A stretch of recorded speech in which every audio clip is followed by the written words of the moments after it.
up? Welcome to Tales Tomorrow. I'm Morrow, your storyteller for today, and with me I have some more RPG horror stories. Speaking of RPG horror stories, right here in my book, totally for realsies, it says here that Morrow is the greatest RPG horror story YouTuber ever. I know that's a lie, and I'm pretty sure Micah just got my book and wrote in it. Honestly, I need to put this thing away somewhere. I don't even know why he even used it. There's nothing on there, it just scribbles. Why does he keep touching it? Anyway, enough about my life that's a disaster. Let's talk about RPG horror stories for today. But not dumping con is considered power gaming. One of my DM's good friends joined a campaign as a complete newbie to D&D 5e. She decided to play a druid. DM and her game helped her set up stats and some of her abilities, but not many and not well. She was struggling to have any fun in session as she ended up taking a dirt nap every time they entered combat and felt that she was pretty useless in the party. I'm gonna continue the story more, but let me just tell you something. Making a first time experience be a druid is kind of a painful thing to do, especially for a player that may not fully be able to wrap their head around D&D 5e or all the systems. Not only do druids have ton of spell casting and ton of spells to keep track of in general, and prepare casting, I mean it's flexible and stuff, but think about it from a new player perspective. You go into a class that has spell casting and wild shapes and has to keep track of what CR wild shapes are available for and limitations of the wild shapes, and that expands when they pick Circle of the Moon as well and figure out which wild shapes they can go into, the stat blocks for the wild shapes, the amount of spells they can have in general. Druid is a great class to play in D&D. It's absolutely fantastic and one of the coolest ones ever. But for a new player, this is going to be extremely difficult to wrap their head around unless you're helping them. And with this DM only setting up some of the abilities, not all the abilities, oh no, I can already sense the disaster coming. She joined our gaming group for a little bit to get some help with her sheet and ideas on how to be more useful and have some more fun. We all took a look at her sheet and offered suggestions. Things that immediately stood out. Con is a dumb stat, 8, and intelligence is the highest stat, 16. We later learned that she started with a con of 6 and later took an ASI just to get it to 8. Okay, never mind, this DM has no idea what they're doing. Druid with intelligence? Intelligence is the highest stat? Intelligence? It's wisdom! Come on! Where's the wisdom in that? DM has no wisdom whatsoever and no intelligence at all. No level listed, and there was great confusion as to which level she was. The DM had not disclosed it to her. Ever! She had to badger her DM via text to get that so we could better understand things and help her with a more accurate sheet. Level 9 is what he finally said the party was at, but also wanted to know why she thought that was important information. Your level determines so much for your character. What is the DM talking about? At specific levels, you get certain spells that you have access to for different levels and stuff. And depending on your level and wisdom score, it also shows how many spells you can prepare in total, your proficiency bonus, and the kind of features that you have in general. If you're just putting a brand newbie player as a level 9 character, it's not even like just taking the training wheels off. It's removing the training wheels, putting the character in NASCAR or the person in NASCAR and say, "Go champ, win me Grand Prix." Huh? No range weapons, only scimitars and daggers for fighting in melee. Missing over half her class features, including wild shape, most of her spells. She had no stat blocks for wild shape and wasn't aware it was an option. This is partially on her for struggling with a PHB, but we were a little incensed that her DM couldn't be bothered to help a newbie out with something so glaringly missing. Take the DM screen away from the DM. This is the only way to do so. Take the DM screen away. Don't let him DM. They've failed as a DM. You failed the objective. You don't get to DM anymore. If this is what you do for new players when you're first starting to get them like used to D&D or any game system at all, you are not a good DM. I understand not every DM is going to be really good at tutorialing new people into the system, but at least you could try, especially if you invite them to your game at level 9. Give them something easier to play at least. My god, a ranger would have been a little bit easier. Anything would have been a little bit easier, but you just not even giving them the features that they're supposed to know. Don't even explain the features on how they're supposed to be used.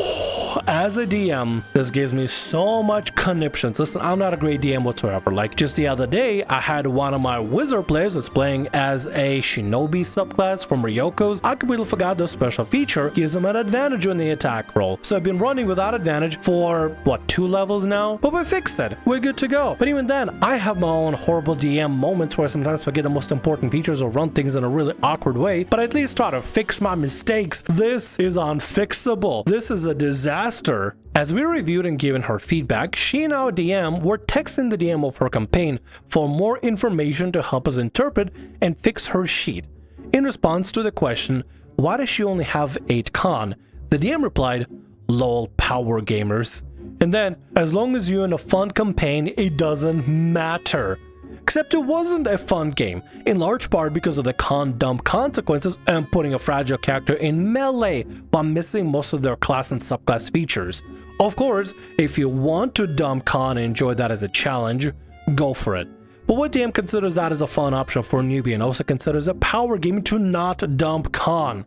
Anyway, we invited her to our group and helped her make a better character that she has much more fun playing in our game. What a satisfying ending. Thank you. Thank you so much for giving her a proper experience instead of leaving her with that horrible DM. To claim power gaming when your con stat is not a dump stat, ridiculous, absolutely asinine. Oh, just why? Do you want your player to have a horrible time? Because they are having a horrible time. That melee have to fight with daggers and scimitars because they don't have the features or spells and don't know probably what they're doing at level 9. By level 5 at least, you should get the bare essentials and bare understanding what you're doing. By level 6 and 7, you should be fully comfortable playing the character or class that you're playing. I mean, honestly, at this point, like, you should probably be comfortable just in general, but as a new player, I will give them enough leeway until level 7 before they fully understand everything going on and fully got their head wrapped around this whole system, the whole thing, right? If you have a brand new player, the last thing you want to do is force them to be a level 9 druid of all things, or a cleric, or a bard.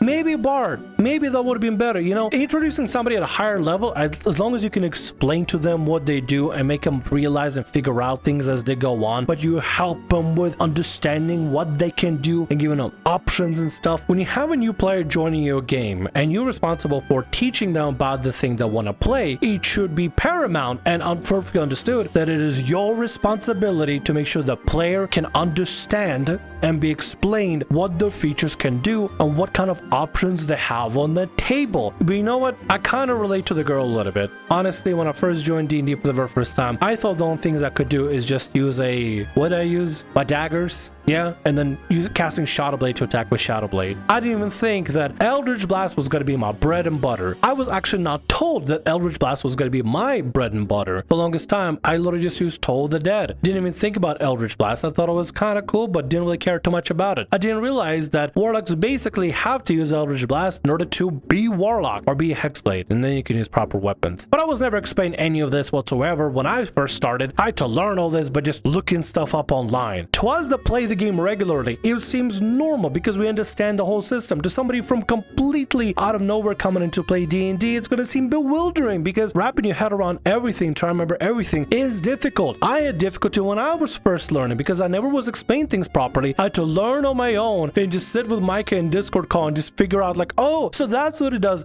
Oh, Artifice Infusions do this instead of that. Oh, I can have more than 3 spells at level 6. Wow. So I relate to the girl, and I'm glad somebody took her under the wing and actually showing her how to properly enjoy some D&D and play some D&D. Kudos to the OP. Let's get to the next story for today. The tale of Sir Elric, the paladin so horny he'd betray his kingdom for a squirrel girl. In my previous post, I mentioned a player who deserved a post of his own, and he does. But instead of talking about everything the player did, I think it's worth focusing on a single campaign, which he absolutely torpedoed through his sheer, desperate thirst. Our tale starts to the days of the virus and lockdowns. My group was playing 3-week sessions, but we still had a craving for more D&D, but couldn't possibly find another time slot to fit a session in. So instead, my friend goes, "Hey, have you guys ever heard of PBP? That is, play by post. Instead of scheduling sessions, you play via text throughout the day." While my friend wasn't really big on DMing, she was an amazing writer and great at character work, and without the limits of having to know rules by the fly and improvising a lot of stuff on the go, she thought it'd be fun to DM a play-by-post game, and this would also introduce us to the genre. She came up with a pretty cool idea for a short-term campaign after decades of war between the monster clans to the north and kingdoms to the south. A stalemate led to a begrudging ceasefire. Our player would be the group protecting the diplomats sent to negotiate permanent peace. To allow for plenty of roleplay even when not everyone were active, we each had a few NPCs in a party attached to us, making it a bit of an escort mission. And since combat wasn't real time, having a bunch of them along didn't really make it drag, as she just zipped through 5 turns in one post, and then it'd be up the next PC's turn. It was kinda cool. Our group consisted of me, the diplomat. Initially, I wanted to play the diplomat's butler, but then my character was such an insufferable fop, me and DM decided it would be funnier if he was an unqualified idiot who got the job because of his powerful father, and his attendant would be the woman actually qualified for the job, a badass half-orc who didn't get it because she wasn't born to the right parents, and was quite resentful of my guy. Of note, my guy was an incredibly sheltered elf, always terrified of vagabonds running off with his maidenhood, though he had no idea what a maidenhood actually was or why they'd wanted. A few others, a cleric of trickster deity who actually turned out to be its gateway into the world. It was kinda terrifying. Her NPC was a huge slobbering dog that was also her mount, but she was played by a male player, which is incredibly relevant to this. Ranger and Warlock each with their own backstories and NPCs, but they aren't really important to the tale of Sir Elric, since both are guys. And Sir Elric himself, man of the hour. Sir Elric, on paper, was actually an amazing character. A legendary knight well past his time, retired to farm life, but called in on one final mission due to his experience fighting the orcs and goblins of the north. He reluctantly took up the sword one last time to ensure peace. Amazing.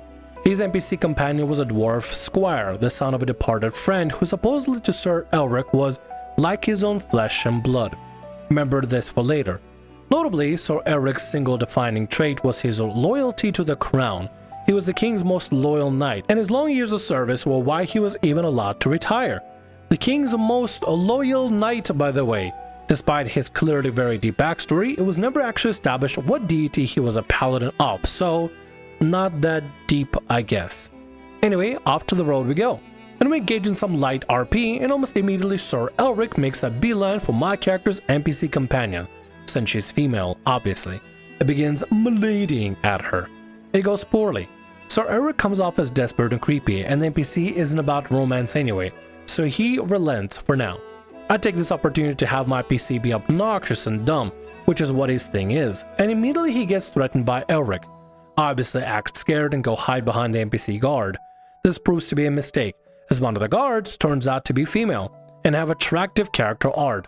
So that's another 5 posts of him meleeing at her and being shut down. A pattern starts to emerge. Still, maybe this character's thing? Being really bad outside of battle, but fierce on the battlefield? Suppose we'll find out soon. I mean, if somebody is really that desperately thirsty, you know, you can just get one of those like apps that you can like talk to your AI girlfriend and she like responds to you and everything. I don't have one of those. I would never want to have one of those. It'd be horrifying to have an AI try to flirt with you. But if somebody really raring to go for some sort of companionship in some way, in some capacity, just to flirt with them mindlessly, you could just get an AI to do it. But so far we got Sir Elric that's basically too thirsty for their own good, and I'm assuming, unless it's specifically a character trait, this is just gonna go downhill continuously if not addressed properly. Introductions are finished, and soon enough, we're ambushed on the road by what seems like random bandits, but move with the purpose of assassins, or are able to distinguish as from the decoy trader caravans we travel between. Very suspicious, very intriguing. Initiative is rolled. Here the DM made a fatal mistake. She made one of the bandits female. As we fight these bandits, trying to save ourselves, the NPCs mostly don't fight not to steal our thunder, and all weaker than us anyway, to make sure it's not an army of NPCs to solve our problems. Sir Elric rolls around, and what does our brave, mighty paladin do? Obviously runs up to the female bandit and uses his action to talk to her, whereupon he stresses upon her that a woman as beautiful as her should not be fighting here. She should join our group instead. So, Sir Elric, most loyal servant of the crown, offers to plant an assassin within our rank, as she and her friends are trying to kill us. Amazing. Combat lasts for 5 rounds. The assassins are dead. Sir Elric, most loyal servant of the crown, is now upset at my character for killing the assassin sent for his head because, well, we could get through to her. My character calls him out because WTF, why was she specifically worthy of mercy while the others were not? He explains that he saw something in her soul, and I had no right to extinguish the light. I call BS, and I'll point out she almost killed his own squire, you know? The guy who's like a son to him. He does not give a single flipping frick. How dare I have killed the love of his life?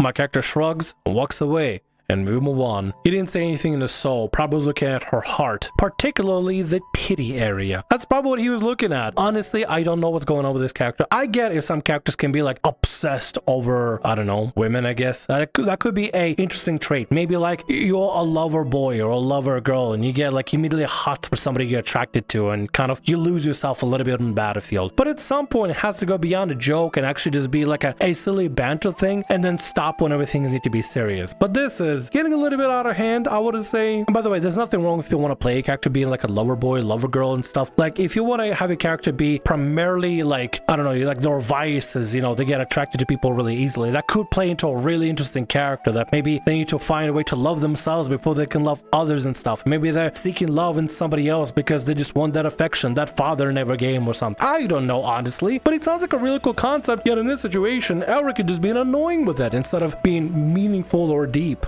That female guard I mentioned before turns out to be quite popular among the party. She was portrayed as kinda dumb, a bit aggressive but very kind. And a few of the guys, so obviously Sir Eric redoubles his effort to milady at her. Obviously this does not go well.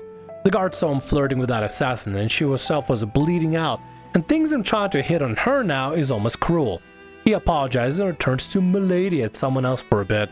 Probably just to tease him, Cleric's Blair, a man playing a female character, tries flirting with Sir Elric. He is immediately rejected. So instead, Cleric and the guard become BFFs so that he can run interference. The next few encounters go by without a hitch as DM had learned her lesson and mostly avoided female enemies. Imagine having this be a scenario where suddenly like, oh, well now none of the enemies can ever be female because we have a horn dog on the team. A paladin of the horny. That could be an interesting subclass. Oath of horny. Actually no, don't turn it into a subclass. So Eric would be the only person playing this. And me as well. I will play Oath of the horny. But not to this extent. Like it might be a horn dog IRL, might have degenerate minds, but I know when to turn it off and when to turn it back on. Anyway, back to the story. Then drama ensues. My character figures out that it seems like we have a traitor among us. Someone is tipping assassins off about our location. He suspects a half-orc NPC. She's smart and resentful of him. He catches her sending hidden messages which she claims she's sending back to the capital. A really intense scene ensues, and they have a huge fight where MC tells her that he wants to ensure peace, and he knows he's really bad at the job they assigned him. He needs her, and she actually working against them, she should just kill him now, because he can't accomplish the mission without her. She storms off, clearly conflicted. Here DM makes a fatal mistake. During the argument, worried for his life, my character used the message cantrip to call a guard. When the guard arrives and sees my character distraught by the potential betrayal, the guard consoles him. We talked it over with the DM out of character and decided that given my character's maidenhood gag, it might actually be a good moment of character growth for him to find a romantic partner. So after they have a heart-to-heart, that scene fades to black. It's implied that my character is no longer confused about maidenhoods. This has the very unfortunate effect of signaling to Sir Elric's Blair that romance was a possibility, so he immediately dashed into the forest to find the potential spy and flirt with her. Like, not a moment of hesitation. 2 minutes after the fade to black post, he is promptly told to screw off and threatens with violence, which obviously to him reads as, okay, maybe later, sure. Why is Sir Eric's player really pinning for this? Dude, if you gotta rub it off or rub one out, just go do it and come back to the game, for crying out loud. Or hey, how about you join a game that's specifically about sexual themes and getting your rocks off instead of playing this game? Because clearly Sir Eric doesn't want to slay dragons, he wants to lay maidens. That night, during Warlock's watch, he notices a squirrel attempting to raid our supplies. Warlock observed and noticed there was something unusual about the squirrel, so he Eldritch blasted it, and it turned out to be an Archdruid. An Archdruid with a female token art, unfortunately. So as our party stirs awake, the druid sets everything we have on fire. She's much higher level than us, it's a tough fight. We're really going to have to pull it together too, so Eric uses his turn to run up to her and begin explaining why someone as beautiful as her should not be tempted by evil and should join us. Druid's like, WTF you mean evil? I stole some bread and you a-holes try to kill me. But he is relentless. He isn't armored since he was asleep, but his HP kept him up for 3 rounds, as the rest of us are trying to pull our dying NPCs out of the wreckage. Notably, it's my character dragging the squire out of the flame. You know, the squire that's like a son to him, son of his dead friend. Yeah, no, screw that squire, time to flirt. He actually offered to just run away with her. The crown's most loyal servant. Knight of His Highness the King. Eventually, it's Warlock who bows down and apologizes profusely, realizing our terrible tactic left us at a no-win situation, and he convinced the Druid to spare us, because he, unlike Sir Elric, veteran of many wars, understands that enemies are people who can be sometimes reasoned with based on their own sensibilities and not a blank slate to be miladied at until one romance pops out. Our party lost most of our supplies, but we survived the night. We head into the nearest town to resupply. Here we rest, but attacked at night by hobgoblins. One of the hobgoblins seems a bit familiar and acts like she knows us. Oh crap, it's my NPC. She's not an orc at all. She killed the original diplomat and was sent to sabotage the talks because of some lore stuff. The friendship of Cleric and my character's earnest desire for peace and self-improvement didn't make her hesitate. Eventually, we fight off the orcs, and she's won over back to our side by Cleric talking her down. You know, that thing Sir Eric kept trying to do. By the way, are you wondering what Sir Eric did in this fight? Obviously ran up to the female hobgoblin and started proclaiming how beautiful she was, not realizing who she was until it was stated outright. He probably got himself knocked out. The crown most loyal servant, ladies and gentlemen. With this going for this long, I gotta be honest, why do you even keep the guy at this point? Why not just be like, yo, Sir Elric's player, can you stop? Because I don't want to have this be run. I don't want to be DMing this. I don't want to be like pay by posting this. Can you stop making a new character, or can you just stop in general?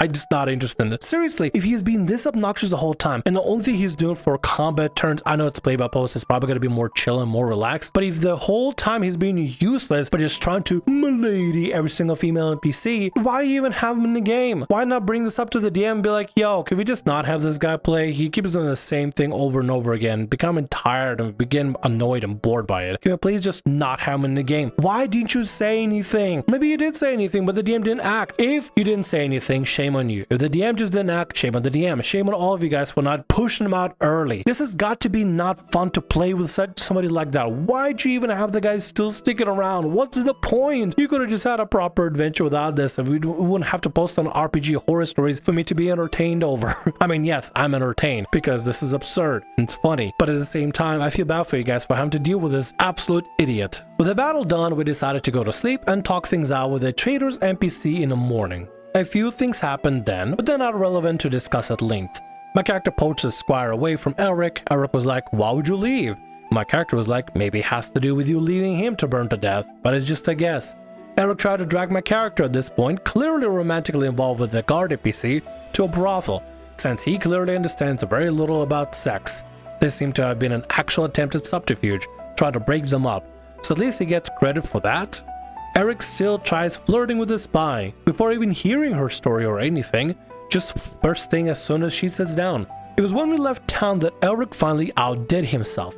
During that night's campfire talk, he proceeded to pursue the spy NPC so persistently and self-puttingly, not deterred by any attempts to dissuade him, that the DM reached out our character and told us, look guys, I just can't with this guy anymore, I'm done. And then he was booted.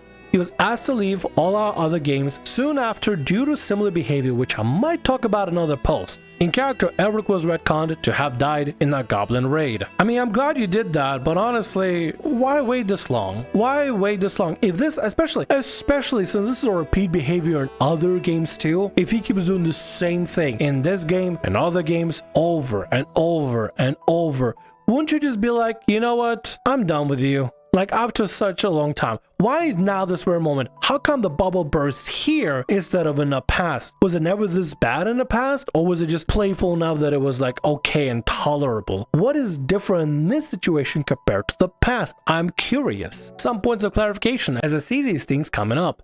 We kept talking to DMO out of character. I felt guilty that our decision to do a romance with my NPC might have contributed to this.